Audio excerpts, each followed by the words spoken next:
Quantum First is a international randomized controlled trial. It's placebo-controlled, looking at the role of a selective and potent FLT3 inhibitor called quizartinib compared to placebo. And this is a study that was initiated prior to the data from the Ratify study reading out, such that since that time, midostaurin's been approved for FLT3 targeted therapy in patients with either FLT3 ITD or FLT3 TKD mutations.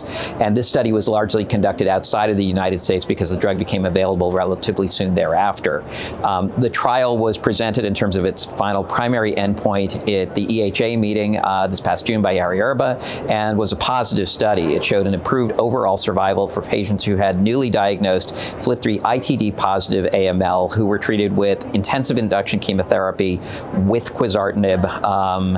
Consolidation, they could go on to transplant, and then up to 3 years of post-treatment continuation or maintenance.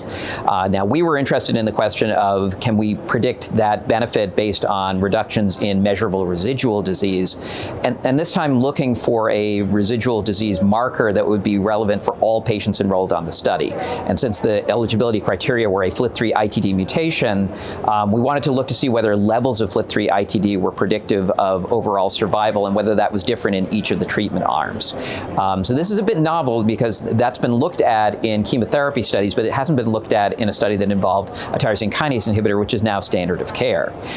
So there are good data to say that we can accurately quantify the FLT3 ITD burden and then follow that, and that is predictive of chemotherapy outcomes. We wanted to see what the role of adding a FLT3 inhibitor like quizartinib would be. And so this is the first time that we're presenting those data, and they show that there is a substantial reduction in the level of FLT3 ITD in the quizartinib arm, and that also that regardless of what arm patients were on, a reduction in the FLT3 ITD burden was indeed associated with better survival. We will also present data on the outcomes of patients who went on to transplant, MRD negative or MRD positive, and that gives us some insight into the potential role for maintenance thereafter, in that the study did not have a randomization post-transplant to maintenance or no maintenance, but patients on the quizartinib arm were allowed to restart quizartinib as continuation therapy. Again, it's a blinded study, so patients just restarted their study drug, but they either got quizartinib or placebo, and we saw, particularly for MRD positive patients, better survival in the quizartinib arm, suggesting that there may be a substantial improvement in their survival based on the role of TKI given as maintenance post-transplant.